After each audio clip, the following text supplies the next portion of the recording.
जय हिंद साथियों। कैसे हैं आप सभी लोग।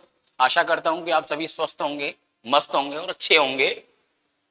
मैं सोनी भारद्वाज आप सभी का सफलता परिवार में हार्दिक अभिनंदन करता हूं। हम कुछ बातों के लेकर चर्चा कर रहे थे वर्णमाला में, और वर्णमाला में हमने कुछ स्वरों के भेद भी पढ़े थे। तो देखो भाई, स्वरों के भेदों में हमने क्या समझा था। जिन लोगों ने इससे पहले वाली क्लास को नहीं किया है वो क्लास कर लें, क्योंकि आगे की बातों को समझने के लिए कुछ प्राचीन बातों को समझना जरूरी है। ठीक है, तो वही देखें आगे हम क्या पढ़ रहे थे। हम लोग स्वरों के भेदों की चर्चा कर रहे थे, और स्वरों के भेद में हम पढ़ रहे थे स्वरों के भेद।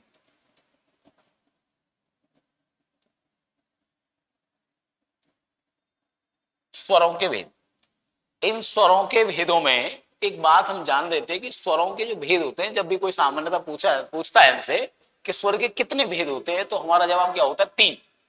जबकि वो जवाब जो होता है वो किस आधार पर होता है, तो आपका जवाब क्या होगा? आपका जवाब होना चाहिए मात्रा या उच्चारण के आधार पर वो होता है। कौन कौन सा होता है साहब? एक होता है ह्रस्व, एक होता है दीर्घ, एक होता है पुल्ल। यही होते हैं ना।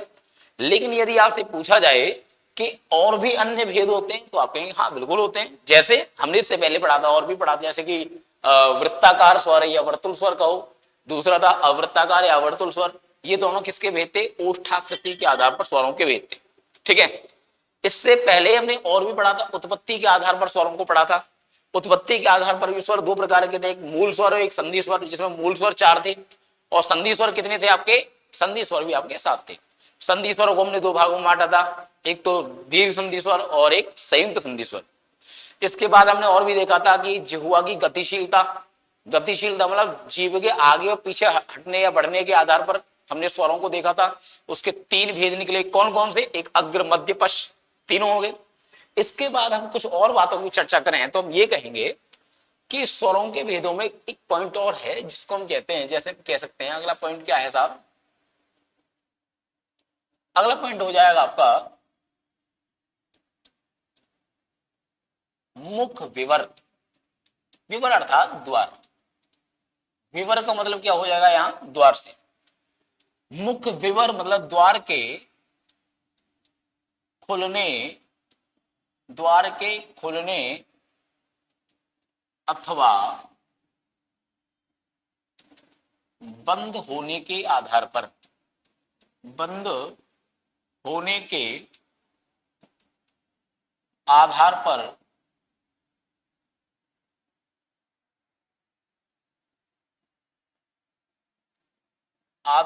स्वर के भी आधार पर स्वरों के भेद। कितने भेद होते हैं साहब इसके?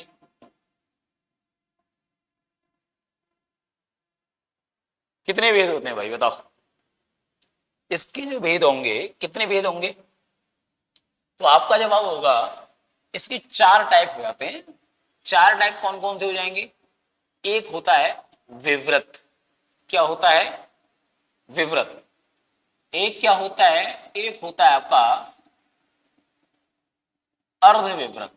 क्या होता है भाई? अर्ध विवृत। एक क्या होता है आपका? संवृत। और एक क्या हो जाएगा आपका? अर्ध अर्ध संवृत। एक क्या हो जाएगा? अर्ध संवृत। इसको आप कुछ इस प्रकार से भी समझ सकते हैं, जैसे मैंने आपसे कहा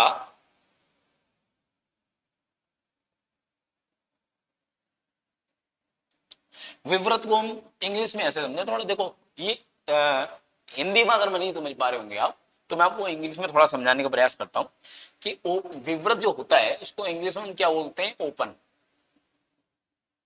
क्या बोलेंगे भाई? ओपन। अच्छा, अर्ध विवृत को क्या बोलेंगे? अर्ध विवृत को बोलेंगे आप हाफ ओपन। हाफ ओपन के बाद संवृत को क्या बोलेंगे? संवृत को बोलेंगे साहब क्लोज। क्लोज के बाद क्या बोलेंगे? अर्ध संवृत को क्या बोलेंगे? Half close.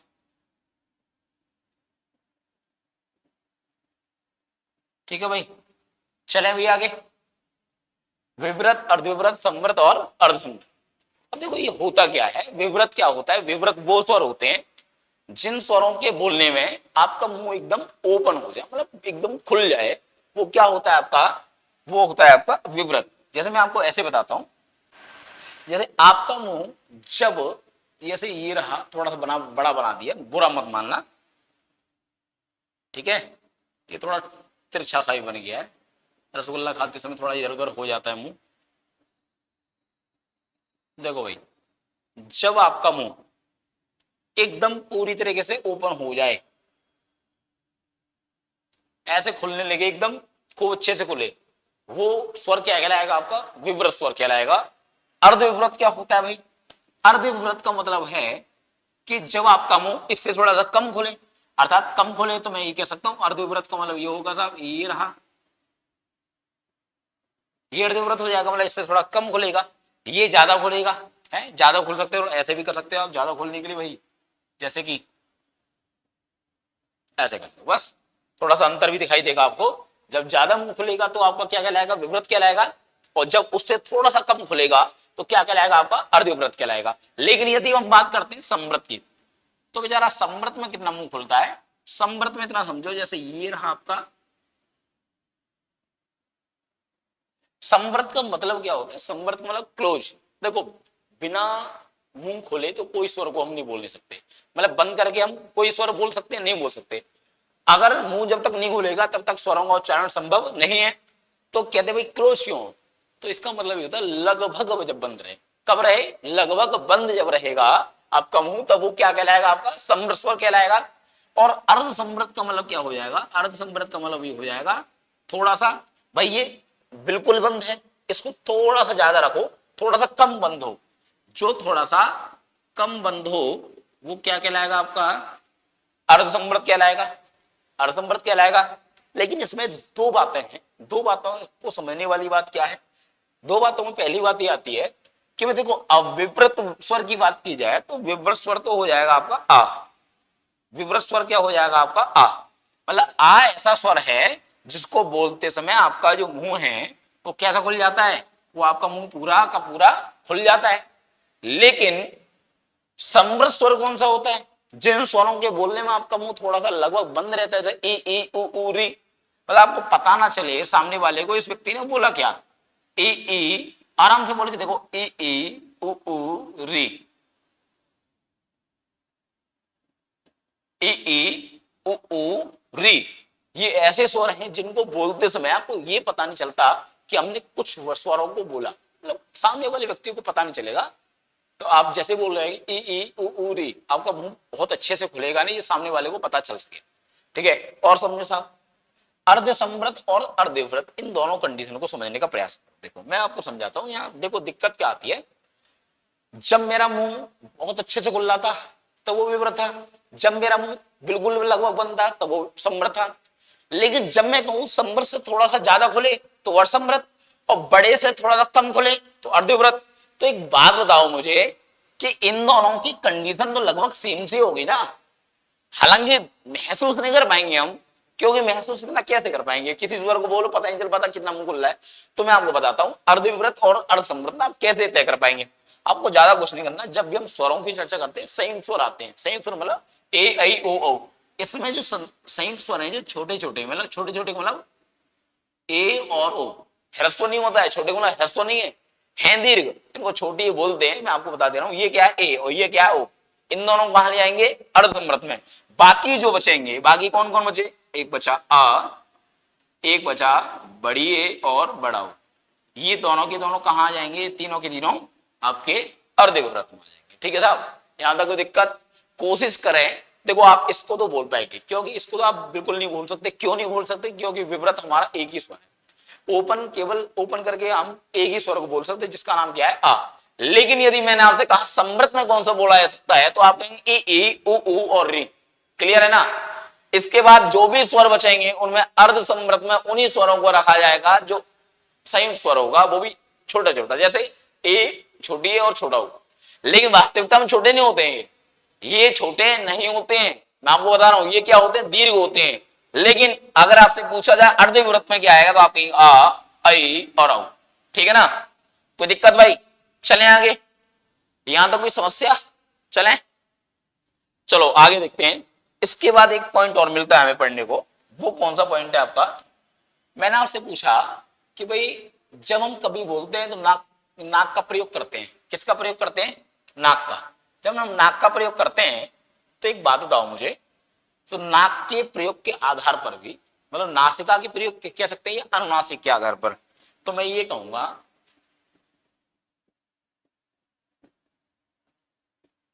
नासिका के, इसको अनुनासिक भी कह सकते हैं, अनुनासिक के आधार पर वर्ण स्वरों के भेद, नासिका के आधार पर, नासिका के आधार पर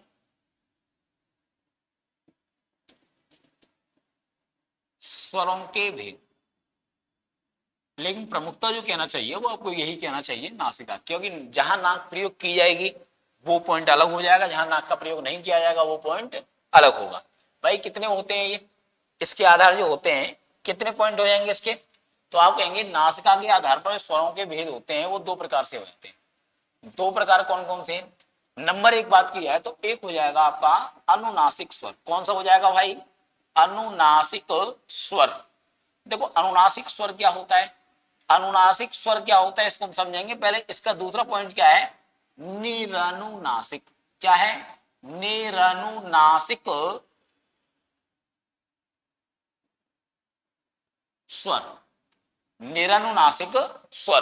पहला पॉइंट कौन सा है आपका? अनुनासिक स्वर। दूसरा पॉइंट कौन सा है आपका? निरनुनासिक स्वर। भाई अनुनासिक स्वर क्या होता है, अनुनासिक स्वर क्या होता है, तो मैं आपसे दो शब्दों में यही कहना चाहूंगा कि अनुनासिक स्वर में जहां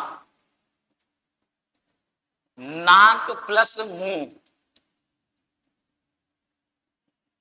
नाक के साथ साथ किससे हवा निकल रही है, मुंह से हवा निकल रही है, ऐसे कह सकते हैं। हालांकि एक अनुस्वार भी पॉइंट होता है, आपको मैं आगे पढ़ाऊंगा तो मैं आगे बताऊंगा कि एक होता है अनुनासिक, एक होता है अनुस्वार। अनुस्वार में केवल केवल नाक का प्रयोग किया जाएगा और अनुनासिक में नाक के साथ साथ मुंह से भी हवा निकलेगी, दोनों में यही अंतर होता है। तो आपसे अगर पूछा जाए अनुनासिक और निरनुनासिक का मतलब क्या है, तो आप कहेंगे जहां नाक के साथ साथ मुंह से हवा निकले या मुंह का प्रयोग किया जाए वो आपका क्या हो, अनुनासिक। और जहां केवल केवल, जहां केवल आप मुंह का प्रयोग कर रहे हैं, नाक का प्रयोग नहीं कर रहे हैं, मुंह से हवा निकले, वो स्वर कैसे कहलाएंगे आपके? निरनुनासिक स्वर। मतलब जब हम सिंबल सा बोलते हैं अ ई उ री, ये सभी कैसे स्वर है? निरनुनासिक स्वर। कौन कौन से होंगे भाई, कौन कौन से होंगे, इसको और समझ लिया जाए, होंगे कौन कौन से।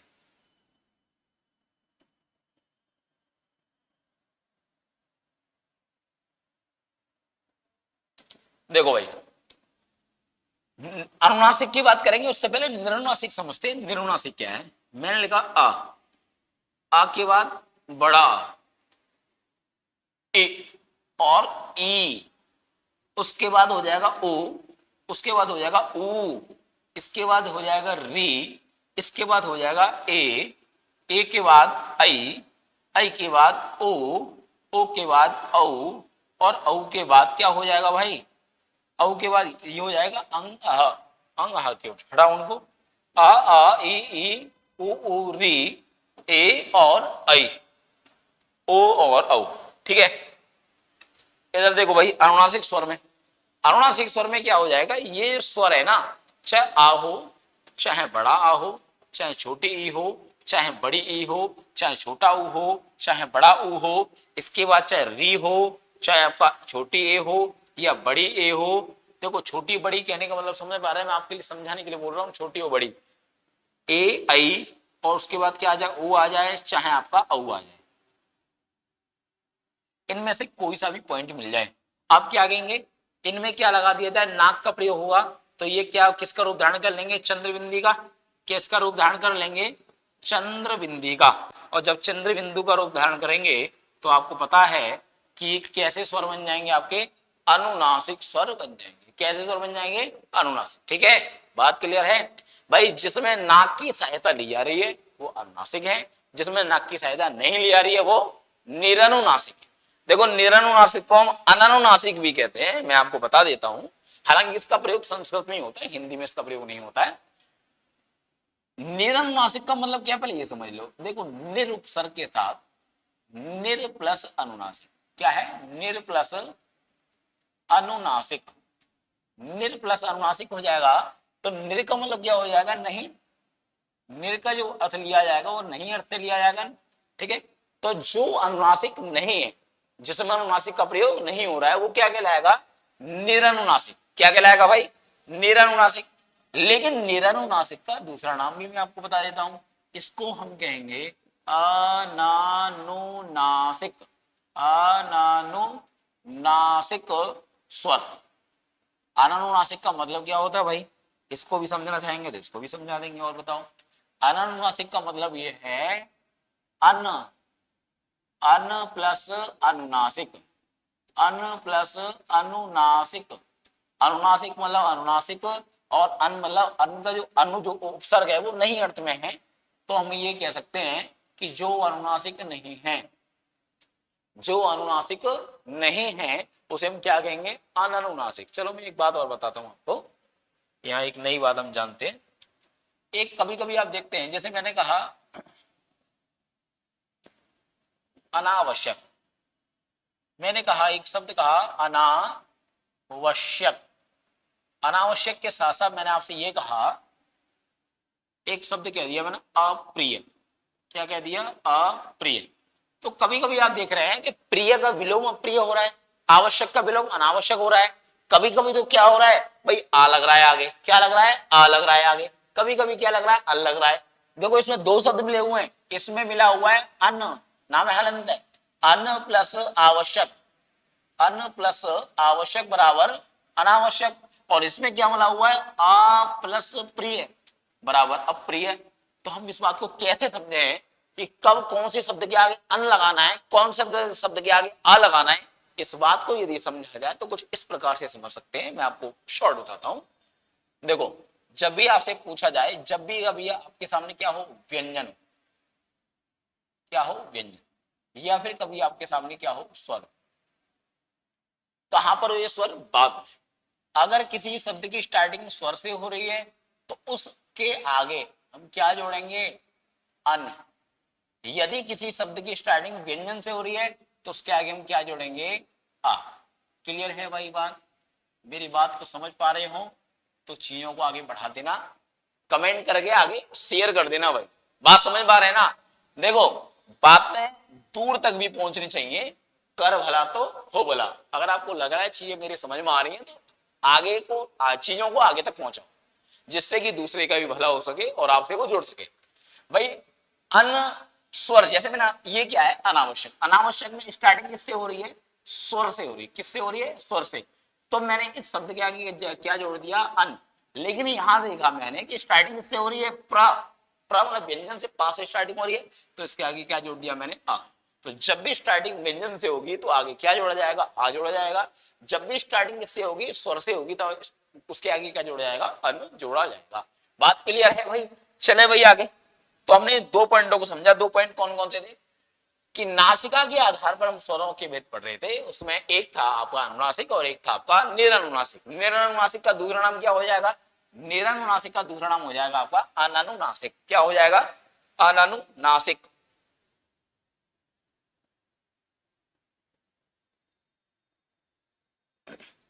चले भैया आगे, क्या हो जाएगा, अनानुनासिक। क्लियर है बात।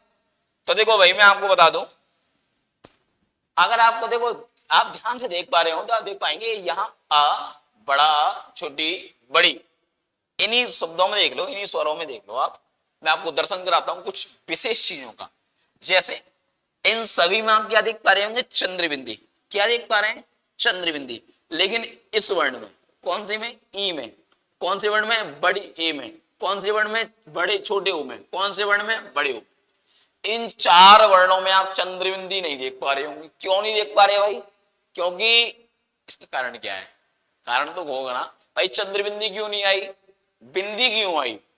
इसका एक कारण है, यहां से लेके एक क्वेश्चन भी पूछा गया है, मैं आपको बताता हूं इसका कारण क्या है।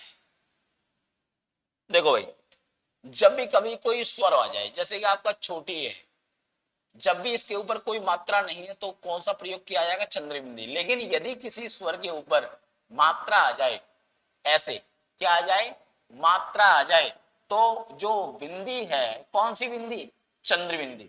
तो जो चंद्र बिंदी है वो किसका रूप धारण कर लेती है, बिंदु का रूप धारण, मतलब अनुस्वार का रूप धारण कर लेती है। ऐसे करके ऐसा लगता है ये अनुस्वार है, लेकिन ये अनुस्वार नहीं होता है, ये क्या होता है, अनुनासिक ही होता है। जो चंद्र बिंदी है वो किसका रूप धारण कर लेती है, बिंदी का रूप धारण कर लेती है और अनुस्वार जैसे दिखने लगती है।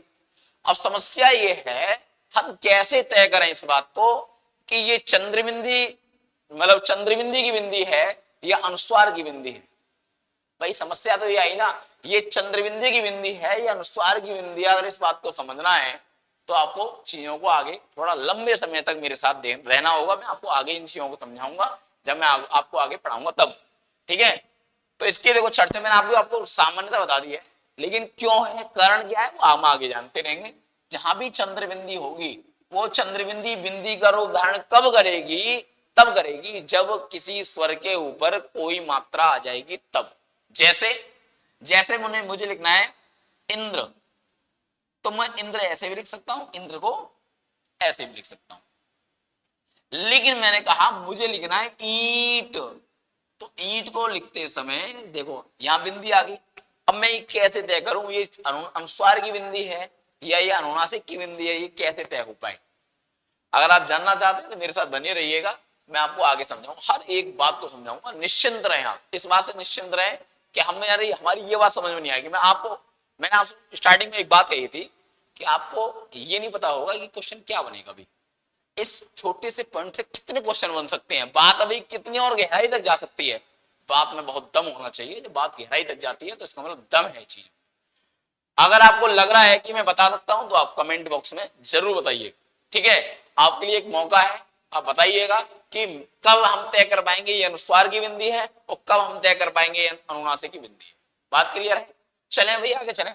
देखो हम इससे पहले पढ़ रहे थे स्वरों के भेदों की चर्चा कर रहे थे। हालांकि स्वरों के भेद बहुत सारे ढेर सारे आधार पर होते हैं, लेकिन जो मुख्य भेद हैं वो मैंने आपको लिखा दिया। अब हम बात करते हैं अगले पॉइंट की, उच्चारण स्थान की। हम बात किसकी करते हैं साहब, उच्चारण स्थान की।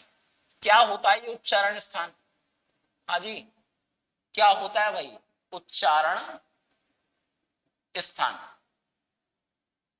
कोई बताएगा मुझे उच्चारण स्थान क्या होता है, हाँ जी क्या होता है ये बताओ, ये तो तुमने पढ़ा है।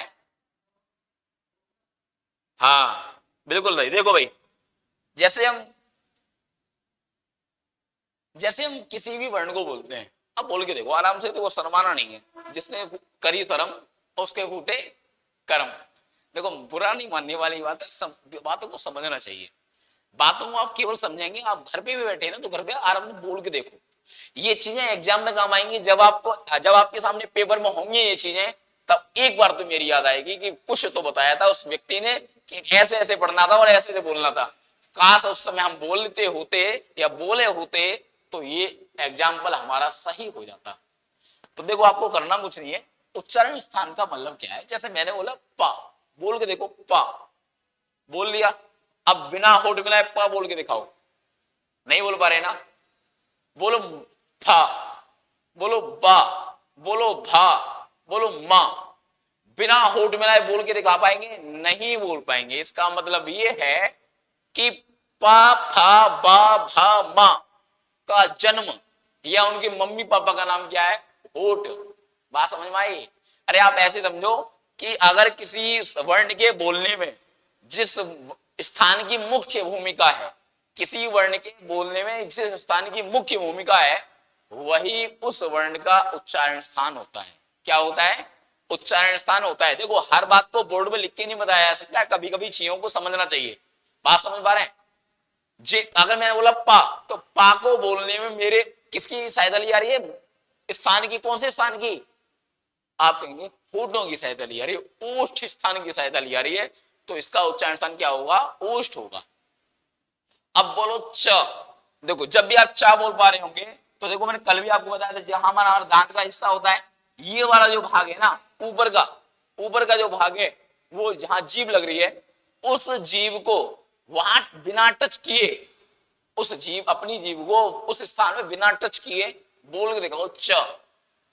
बोल पाएंगे? हाँ जी, नहीं बोल पाएंगे ना? बोलो छ, बोलो जा, बोलो झा, बोलो जा, बोलो जा। बोल पाओगे? नहीं बोल पाओगे। इसका मतलब यह है कि किसी भी वर्ण को बोलते समय जिस स्थान की मुख्य भूमिका है वह उस वर्ण का उच्चारण स्थान कहलाता है। क्लियर है भाई बात? कोई दिक्कत हो तो बता देना, परिभाषा लिखनी हो तो लिखते रहना साथ साथ। देखो भैया हम आगे चलते हैं। आगे हम बढ़ने से पहले कुछ बातों को समझ लें कि देखो एक होता है, ये हो गया आपका उच्चारण स्थान, हो जाओ भाई सेट। देखो ये हो गया आपका उच्चारण स्थान। जब भी हम उच्चारण स्थान पढ़ते हैं तो एक तो पढ़ते हैं उच्चारण स्थान पढ़ते हैं, लेकिन उसी में उच्चारण स्थान नाम पढ़ते हैं।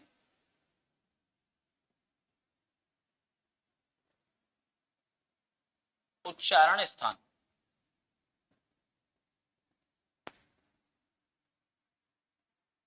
ठीक है। उच्चारण स्थान के बाद अगर बात की जाए तो आप ये कहेंगे उच्चारण स्थान के बाद एक हो जाएगा नाम। देखो नाम की बात कोई अलग नहीं है। नाम क्या होता है, ये नाम को मैं आपको समझा दूंगा सिंपल शब्दों में। हर बात को ना एकदम सिंपल शब्दों में समझो, क्योंकि क्या ही करना, मैं किसी को और किसी के सामने थोड़ी पेश करना, हमें तो केवल एग्जामिनर के सामने बताना है कि भाई ये देखो तुमने जो क्वेश्चन दिया उसका उत्तर ये है। बस हमारा क्वेश्चन सही होना चाहिए, क्या ही फर्क पड़ रहा है हम कौन सी भाषा में बोल पा रहे हैं। देखो भाई उच्चारण स्थान की अगर बात किया तो एक उच्चारण स्थान होता है आपका कंठ। कौन सा होता है भाई? कंठ। एक होता है आपका उच्चारण स्थान तालु। क्या होता है? तालु। एक होता है आपका मूर्धा, ठीक है। मूर्धा के बाद एक हो जाता है आपका दंत। दंत के बाद एक हो जाता है आपका ओष्ठ, ठीक है। ओष्ठ के बाद क्या हो जाएगा आपका कंठ तालु। कंठ तालु। कंठ तालु के बाद अगर बात करें तो एक हो जाएगा कंठोष्ठ। क्या हो जाएगा? कंठोष्ठ। कंठोष्ठ के बाद एक हो जाएगा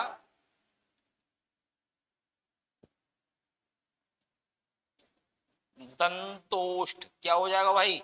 ये हो जाएगा आपका दंतोष्ठ। एक हो जाएगा आपका नासिका। कौन सा हो जाएगा? नासिका। और मैं आपको एक अलग से वर्ण होता है, एक काकल्य होता है, काको मैं आगे लिखा दूंगा जब हम आगे व्यंजनों को पढ़ेंगे तो मैं आपको अलग से काकल्य भी लिखा दूंगा जो हा होता है, मैं आपको आगे बताता हूँ। देखो चीजों को समझने का प्रयास करो। अब मैंने आपसे पूछा ये कंठ जो है एक उच्चारण स्थान है, ये हमारा कंठ है, गला है। आपसे पूछेगा निम्नलिखित में से कौन सा उच्चारण स्थान नहीं है, एक क्वेश्चन पूछा गया और ऑप्शन में क्या था? ग्रीवा। ग्रीवा कहते हैं गर्दन को। तो आपसे पूछ सकता है निम्नलिखित में कौन सा उच्चारण स्थान नहीं है? कंठ तालु मूर्धा दंत या कंठ तालु मूर्धा ग्रीवा। तो आप क्या कहेंगे? ग्रीवा। क्यों? ग्रीवा कोई उच्चारण स्थान नहीं होता, उसके किसी वर्ण स्वर के बोलने में ग्रीवा का कोई रोल या मुख्य भूमिका नहीं होती, इसलिए हम क्या कहेंगे? उसको उच्चारण स्थान नहीं मानते। अच्छा ये नाम क्या बनाया भाई? नाम कुछ नहीं है, नाम ऐसे समझो कि जो कंठ है ना, कंठ को हम क्या कह देते हैं? कंठ्य कह देते हैं, है? कंठ को क्या बोल देते हैं? कंठ कह देते हैं। जैसे कभी कभी तालु को हम क्या बोल देते हैं? फिर तालु को बोल देंगे साहब तालव्य। क्या बोल देंगे भाई? तालव्य। मूर्धा को क्या बोला जाएगा? मूर्धा को बोला जाएगा आपका मूर्धन्य। क्या बोला जाएगा? मूर्धन्य। दंत का नाम क्या हो जाएगा? दंत का नाम हो जाएगा दंत्य, ठीक है। ओष्ठ को हम क्या कहेंगे? ओष्ठ को हम कहेंगे ओष्ठ्य। क्या कहेंगे भाई? ओष्ठ्य। कंठ तालु को क्या कहेंगे? आप कहेंगे साहब कंठ तालु को कंठ तालव्य। क्या कहेंगे भाई? कंठ तालव्य। कंठोष्ठ को क्या कहेंगे? कंठोष्ठ को कहेंगे साहब कंठोष्ठ्य। दंतोष्ठ को क्या कहेंगे? दंतोष्ठ को कह देंगे साहब दंतोष्ठ्य। अब बताओ इसमें कुछ नया जुड़ नहीं रहा है, सब वही बातें हैं। नासिका को हम क्या कह देंगे? नासिक्य। अब ये बात आपको क्यों बताई जा रही है? इसलिए बताई जा रही है कहीं आपको ऐसा ना भ्रम हो जाए कि नासिका और नासिक क्या अलग होते हैं। अच्छा ऊपर नीचे हो गया क्या? समझ पाएंगे ना आप लोग। देखो आगे क्या होगा भाई? आगे समझो ऐसे कि मैंने आपसे ये कहा, आप इसके अंतर्गत किन किन स्वरों को रखना चाहेंगे, मैं अब स्वरों की चर्चा करूंगा। यहाँ पे कौन से स्वर को रखा जाए, इधर रखेंगे हम स्वर को, और इधर किसको रखा जाएगा, स्वरों के बाद सर किसको रखा जाएगा, इधर रखा जाएगा आपका व्यंजन। ठीक है, इधर किसको रख देंगे हम, व्यंजन। मैंने कहा भाई स्वर कौन कौन से हो जाएंगे, तो देखो स्वर जो होंगे इसमें आने वाले स्वर हैं, एक तो आ, एक बड़ा आ, ठीक है, और देखो विसर्ग, ये क्या है साहब आपके, ये जो है वो है आपके विसर्ग, ये क्या आपके,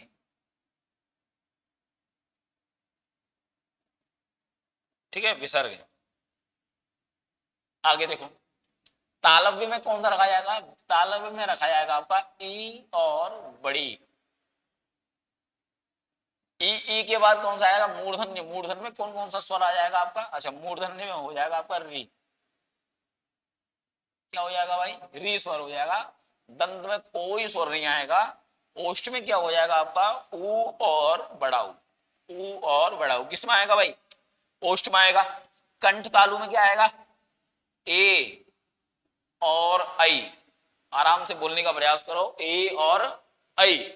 इसके बाद क्या हो जाएगा कंठोष्ठ में, कंठोष्ठ में हो जाएगा मेरे भाई ओ और औ, ओ और औ किसमें हो जाएगा आपका, कंठोष्ठ में। अच्छा, इसके बाद अगर बात की जाए कंठोष्ठ में ये हो गया, दंतोष्ठ में क्या होगा भाई, दंतोष्ठ में आपका हो जाएगा कोई स्वर नहीं होगा। नासिका में क्या हो जाएगा आपका, अंग आ जाएगा। आप इस चंद्र बिंदी वाली को भी रखना चाहे वो भी यहां रख जाएंगे। ठीक है, ये सभी बातें हमारी किसकी होगी, स्वरों की। देखो अंग आह भी दोनों ले लिए ना। हाँ, इसके बाद देखो भाई आपको क्या पढ़ना है, व्यंजन। व्यंजन को, व्यंजनों को बंटवारा कैसे किया जाए, देखो अभी करते हैं इसका बंटवारा। इसका बंटवारा अभी इसको ठिकाने लगाते हैं। देखो ठिकाने लगाने से पहले कुछ बातों को समझ लो, ऐसे समझो आप, ये क्या लिखा हुआ है। अच्छा आपको वर्णमाला आती है, हाँ जी वर्णमाला आती है।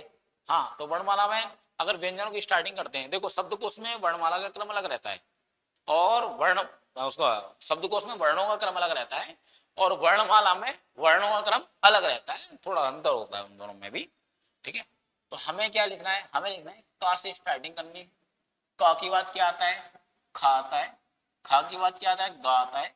गा के बाद क्या आता है, घा आता है। उसके बाद क्या आता है, गा। ये क्या बोला है, गा। नाक के स्वर बोलो, गा। अब बहुत सारे बोलेंगे भाई अड़ा खाली है, ये अड़ा खाली कुछ नहीं होता, कोई भरा खाली नहीं होता मेरे भाई, कुछ भी भरा खाली नहीं होता, जो भी होता है वर्ण होता है। हिंदी में अगर कोई बिंदी लग रही होगी, उस बिंदी को भी आपको बोलना ही पड़ेगा, इसीलिए ये हिंदी है। ठीक है, और ये क्या है, गा। गा के बाद ये क्या हो जाएगा, इसके बाद च। चा के बाद छ। छा के बाद ज। जा के बाद झ। झा के बाद य। क्या हो जाएगा, य। आप इसको नहीं बोल पा रहे तो मैं आपको ऐसे बताता हूँ। देखो ऐसे आप कुछ इसका उच्चारण ऐसे कर सकते, ग। कैसे बोलेंगे, ग। यहाँ का उच्चारण कैसे करेंगे, यहाँ को बोलने के लिए आप इस चीज का सहारा लेंगे, इसको बोल पाएंगे तो आप कुछ इस हद तक पहुंच पाएंगे। ठीक है, ये क्या हो जाएगा, यहाँ। इसके बाद बोलते हैं टा। टा के बाद ठा। ठा के बाद ड। डा के बाद ढ। ढा के बाद ऋणा। ऋणा के बाद ता। ता के बाद था। था के बाद दा। दा के बाद धा। धा के बाद न। इसके बाद देखेंगे पा। पा के बाद फा। फा के बाद बा। के बाद भा। के बाद मा। इन व्यंजनों की हमें चर्चा करनी है, लेकिन इनके साथ अभी और रह गए भाई 25 वर्ण तो ये हो गए, लेकिन वर्ण कितने हमारी व्यंजनों में, व्यंजन कितने हो जाएंगे 33। उन 33 व्यंजनों में और कौन सा रहेगा, या। कौन सा रह जाएगा, या। के बाद रा। के बाद ला। के बाद या रा ला वा। वाह हो जाएगा। ठीक है, इसके बाद श, श, सा और हा। देखो तीनों वर्णों के उच्चारण में थोड़ा बहुत अंतर होता है, बोलने में एक जैसे सुनाई पड़ते हैं, लेकिन कुछ अंतर होता है। अगर बोल पा रहे हैं तो अच्छी बात है, वरना वहां बोलने की कोई खास आवश्यकता नहीं है, लेकिन बोलना आना चाहिए आपको, क्योंकि व्याकरण आप पढ़ रहे हैं तो व्याकरण पढ़ते समय आपको शुद्ध उच्चारण की आवश्यकता जरूर पड़ती है। ठीक है, चलो भाई इसको मैं हटा देता हूं। ठीक है, इतना आप बोल पाएंगे अब तो। क्या हो जाएगा, एक बार बोले, का खा गा घा गा, चा छा जा झा या, टा ठा डा ढा णा, ता था दा धा ना, पा फा बा भा मा, या रा ला वा, शा सा सा हा। ये रहे आपके 33 व्यंजन। इन 33 व्यंजनों की अगर चर्चा की जाए तो मैं आपको इनमें क्या बताने वाला हूं मेरे भाई, इस बात को आप समझें कि हम यहां तक जो पढ़ रहे हैं ये वाला पॉइंट, इनको स्पर्श व्यंजन कहते हैं। इन ये जो वाले 25 वर्ण दिख रहे हैं ना, इनको हम एक और नाम देते हैं स्पर्श व्यंजन। लेकिन हम अभी आपको व्यंजन नहीं पढ़ा है, हम आपको पढ़ाना चाह रहे हैं स्पर्श व्यंजनों को ठिकाने कैसे लगाया जाए, उच्चारण स्थान कैसे पता किया जाए, इस बात की हम चर्चा कर रहे हैं। तो देखो मेरे भाई समझो, अगर मैंने आपसे कहा का खा गा घा गा, इस पूरी लाइन को बार बार ना बोला जाए, एक शॉर्ट में कह दें, क्या कह देंगे भाई, इसको हम कह देंगे कावर्ग। क्या कह देंगे? कावर्ग। अब ये बताओ मैंने इसको कावर्ग क्यों कहा भाई, क्या कारण रहे? तो देखो कुछ नहीं है, कोई नई बात नहीं है। देखो पहला वर्ण क्या है? का। इस लाइन का पहला वर्ण क्या है? का। तो नाम, वर्ग का नाम क्या पड़ गया? कावर्ग। इस लाइन का पहला वर्ण क्या है? च। तो इस लाइन का नाम क्या पड़ेगा? आप कहेंगे साहब चावर्ग। इसके बाद इस लाइन का पहला वर्ण क्या है? ट। तो नाम क्या पड़ेगा? आप कहेंगे साहब टावर्ग। इस लाइन का पहला वर्ण क्या है? ता। तो नाम क्या पड़ेगा इस लाइन का? तावर्ग। तावर्ग के बाद इस लाइन का पहला वर्ण क्या है? इस पूरी लाइन का पहला वर्ण क्या हो गया? प। तो इसका नाम क्या पड़ जाएगा? पावर। अब देखो एक बहुत ही खूबसूरत सुंदर सा एक क्वेश्चन बनता है कि हिंदी में वर्गों की संख्या है। वर्ग समझ पा रहे हैं? वर्ग आपके सामने बनकर तैयार है। हिंदी में वर्गों की संख्या है तो आपका जवाब होता है 5। कितनी है साहब? 5। अगर आपसे पूछा जाए वर्गीय व्यंजन कौन से होते हैं, क्या पूछा मैंने? वर्गीय व्यंजन। अब मैं आपसे ये कह सकता हूं भाई, जो मेरे स्पर्श व्यंजन हैं उनको मैं वर्गीय व्यंजन भी नाम दे सकता हूं। कौन सा नाम दे सकता हूं? वर्गीय व्यंजन भी कह सकता हूं। क्लियर है ना बात? तो मैं इस बात को ऐसे भी कह सकता हूं कि ये जो मेरे सामने आए, कौन कौन से वर्ग आए? 5 वर्ग आए। का वर्ग, चा वर्ग, टा वर्ग, ता वर्ग, पा वर्ग। अब आपसे पूछा ये जा रहा है कि भाई इन वर्णों का उच्चारण स्थान क्या है। जब आपसे उच्चारण स्थान की बात की जाए तब आप कहेंगे इसका जो उच्चारण स्थान है, पहली लाइन, इसमें पहली लाइन कौन सी है? कंठ की। और इधर पहली लाइन कौन सी है? कावर की। कुछ मत करो, कुछ नहीं करना। ये पहली लाइन पहला है कावर्ग और ये पहला कौन सा है? कंठ। तो वहां से उठाकर को आपको, वहां से उठाकर क्या करना है? इधर आपको चिपका देना है। क्या हो जाएगा? कावर्ग। इधर दूसरी लाइन कौन सी है भाई? इधर दूसरी लाइन कौन सी है? चावर्ग। और यहां दूसरी लाइन कौन सी है? तालु। यहां हो जाएगा तालु में कौन सी लाइन आ जाएगी? चावर्ग। तो मैं ये कह सकता हूं, इसके बाद इधर कौन सा है? मूर्धा। इधर तीसरे में कौन सा है? टावर्ग। तो मूर्धा किसके साथ है साहब? टावर्ग के साथ। बोल के देख लेना एक बार, टावर्ग के साथ। ठीक है। इसके बाद इधर कौन सी लाइन है भाई? इधर चौथी लाइन है तावर्ग। और इधर चौथी लाइन कौन सी है? दंत। तो तावर्ग किसके साथ हो जाएगा? दंत के साथ। अगर मैंने आप पूछा इधर पावर्ग है और इधर क्या है? आपका ओष्ठ है, तो पावर्ग कौन सी लाइन में चला जाएगा? ओष्ठ के साथ। तो मैं कह सकता हूं आपसे भली ही बात ही कि भाई कावर्ग में जो वर्ड आ रहे हैं वो का, खा, गा,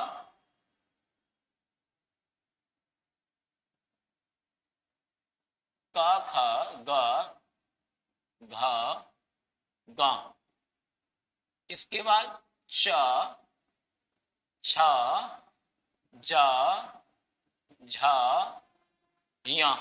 इसके बाद टावर्ग में टा, ठा, डा। आराम से मुंह से बोलते रहो भाई। अगर आप खा पी के बैठे हो, बिना खाए पिए बैठे हो, फिर भी मुंह से बोलते रहो, मुंह चलाते रहो। जैसे खाते पीते मुंह चलाते रहो, ऐसे ही मुंह चला लो थोड़ा सा। और क्या लिखेंगे तावर्ग में? ता, था, दा, धा और ना। पावर्ग में क्या आ जाएगा? पा, था, बा, भा और मा। इन सभी को आप देख पाएंगे तो आपसे कह पाऊंगा मेरे 25 जो वर्ण हैं। कितने वर्ण है साहब? 25 जो वर्ण हैं वो ठिकाने लग चुके हैं। ठीक है, एक मिनट रुकिए।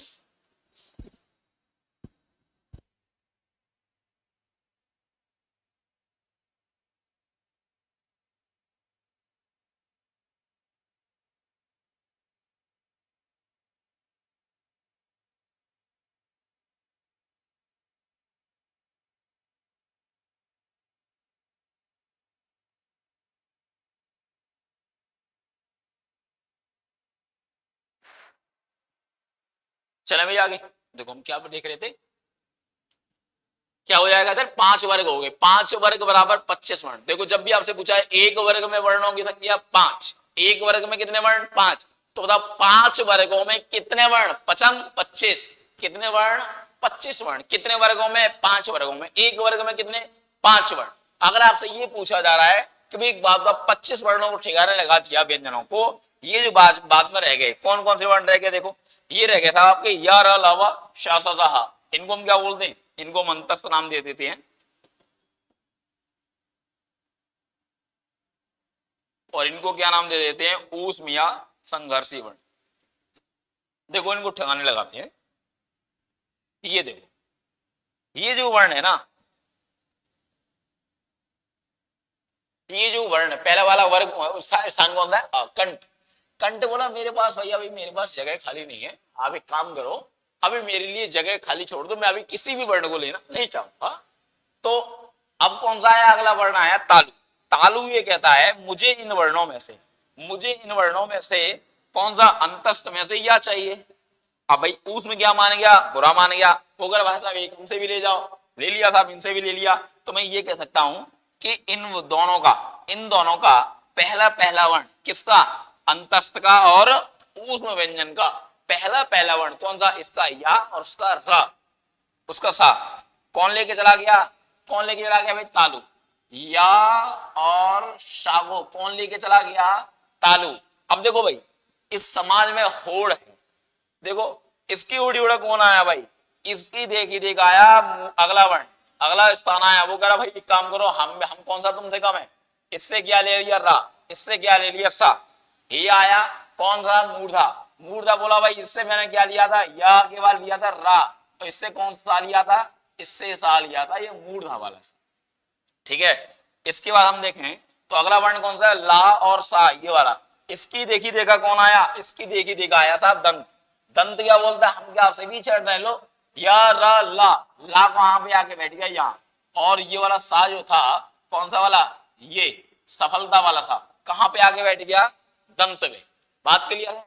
देखो मैंने आपसे कहा या रा ला शा सा सा, दोनों का एक एक बचा है, इनको भी देखो, इनको भी ठिकाने लगाओगे, लेकिन ये वकील है भाई, है ये हुआ वकील है, वासे वकील भाई अपनी अपनी छांटने लगा, तो कहने लगा भाई काम करो मैं किसी के साथ नहीं जाऊंगा, हाँ बोला मैं भी किसी के साथ नहीं जाऊंगा। अब दोनों में लड़ाई, इनका बंटवारा हो गया, तो जब ज्यादा लड़ाई होने लगी तो ये जो था ना जो हमने पहले छोड़ रखा था, ये कंठ, कंठ बोला एक काम करो इसको एक को मेरे पास भेज दो, तो इसके पास जाके कौन रहने लगा, इसके पास चला गया, हाँ क्या चला गया, हाँ अब बचा गया आपके पास जो बचा, हाँ तो चला गया, बचा गया आपके पास बचा मेरे भाई वाह, क्या बचा वाह। अब बताओ मुझे ये जो वाह बचा, इस वाह को मैं कहां लगाऊं, देखो ऐसा कोई स्थान ढूंढो जहां पे मैं इसको रख सकूं, रखने से पहले एक बार बोल के देखो। एक होता है बा, एक क्या होता है बा, जिसमें दोनों होठ मिलते हैं, एक होता है वाह, क्या होता है वाह, देखो बोल के देखो आराम से, एक दांत मिल रहे हैं और होठ मिल रहे हैं, वाह मिल रहे हैं, दांत और होठ, दांत को क्या बोलते हैं दंत, क्या बोलते हैं दंत, और होठ को क्या बोलते हैं ओष्ठ। जब इन दोनों को मिला दिया गया तो क्या कहलाया, दोनों को मिला के क्या कहलाया दंतोष्ठ। तो बात समझ पा रहे होंगे कि जो वाह है वाह कहां पे आके बैठेगा, वाह आके बैठेगा अपने दंतोष्ठ। क्लियर है ना। अब देखो यहां पर दो समस्या और है भाई, ये समस्या है कि ए कंठ तालु को ऐसे समझो, ए जो मिलके बनाए हैं, ए जो मिलके बनाए किससे मिलके बनाए, आ प्लस ई से, आ का उच्चारण स्थान क्या है कंठ है, ई का उच्चारण स्थान क्या है तालु है? इन दोनों को यदि मिला दिया जाएगा तो कंठ तालु, तो बताओ ए का भी तो कंठ तालु होगा ना होगा। उसी प्रकार से ओ है, ओ जो मिलके बना वो किस किससे मिलके बना है, आ प्लस ऊ से, आ का क्या है उच्चारण स्थान कंठ है, ऊ का क्या है ओष्ठ है। अगर इन दोनों को मिला दिया जाए तो क्या कहलाएगा कंठोष्ठ। तो बताओ ओ का भी उच्चारण स्थान कंठ होना चाहिए कि नहीं होना चाहिए, होना चाहिए ना। तो यही इनके कुछ राज हैं। अब इन राजों को अगर समझ लिया हो तो हम आगे ये चर्चा कर लें, भाई इनको हटा देते हैं ठीक है। अब देखो मैंने आपसे कहा कि अंग और आ ये वर्ण भी यहां पर ठिकाने पर लग गए, लेकिन कुछ वर्ण ऐसे हैं जैसे ये वाले ये वाली लाइन जो आपको दिखाई दे रही है, देखो ये मैं आपको ऐसे समझाता हूँ, थोड़ा सा आगे बढ़ो। क श ट त प पहली लाइन है, ये वाली लाइन दूसरी लाइन है, ये तीसरी लाइन है, ये चौथी लाइन है और ये आपकी पांचवी लाइन। गा या णा ना मा, तो देखो आप गा या णा ना मा, इन पांचों वर्णों के बोलने में नाक की सहायता ली जा रही है नहीं ली जा रही है? अगर ली जा रही है तो ये बताओ नासिका होंगे या नहीं होंगे? तो आप कहेंगे बिल्कुल होंगे साहब। कौन कौन से वर्ण? गा या णा णा ना और मा, ये वर्ण क्या हो गया आपके? नासिका में आ गए। नासिका कहते हैं साहब नाक को। किसे कहते हैं? नाक को। नासिका को नासिक की भी कह सकते हैं। नाक बराबर क्या हो जाएगा? नासिका। ठीक है, अंग आ गा या णा ना मा वर्ण किसमें आ गया आपके? नासिका में। बात क्लियर है? अब कभी आपके सामने अब बड़ी दुविधा ये आ गई। अब समझो, मैं बड़ी दुविधा को बताता हूं। बड़ी दुविधा क्या है? बड़ी दुविधा ये है, आपसे पूछा जाए कि गा गा वर्ण का उच्चारण स्थान है। गा वर्ण का उच्चारण स्थान,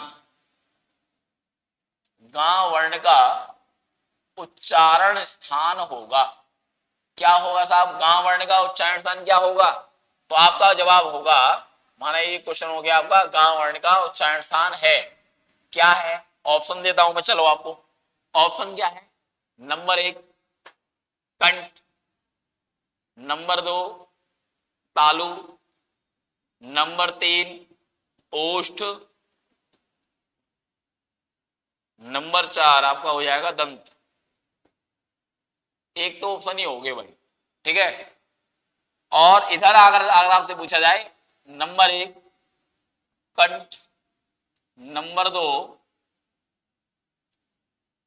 मूर्धा, नंबर 2 मूर्धा, नंबर 3 इसको हटाते हैं, इसको नासिका हटाते हैं। नंबर 1 नासिका, नंबर 3 क्या हो जाएगा आपका? नंबर 3 हो जाएगा आपका ओष्ठ। क्या हो जाएगा भाई? ओष्ठ हो जाएगा। और नंबर 4 की अगर बात की है तो नंबर 4 पे क्या हो जाएगा आपका? जैसे लिखते हैं इसमें दंत। तो आप मुझे बताएंगे इसमें उच्चारण स्थान क्या होगा? ठीक है, इसका सही उत्तर। अब देखो, इसके बाद अगर बात किया है, एक ऑप्शन और बनाता हूं। कितने प्रकार से ऑप्शन बनाएगा एग्जामिनर ने? भाग भाई, कहां तक भागेगा? हम तेरा पीछा छोड़ने वाले नहीं है। देखो, एक ऑप्शन बना दिया उसने कंठ, एक ऑप्शन बना दिया उसने नासिका, और एक ऑप्शन बना दिया उसने मूर्धा, और एक ऑप्शन बना दिया उसने दंत।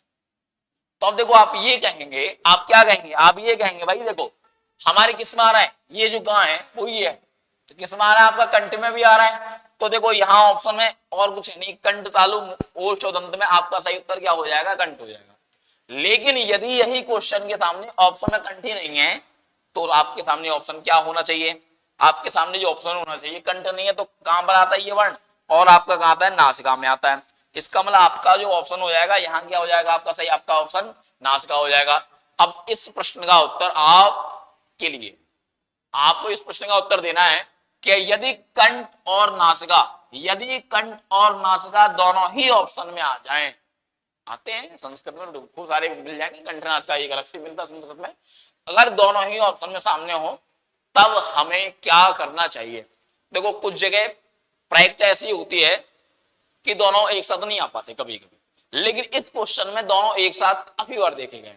तो आप मुझे ये देख के बताएंगे कि कंठ और नासिका यदि दोनों एक साथ आ जाए तो हमें कौन से प्रश्न, इसका उत्तर कौन सा मारना चाहिए?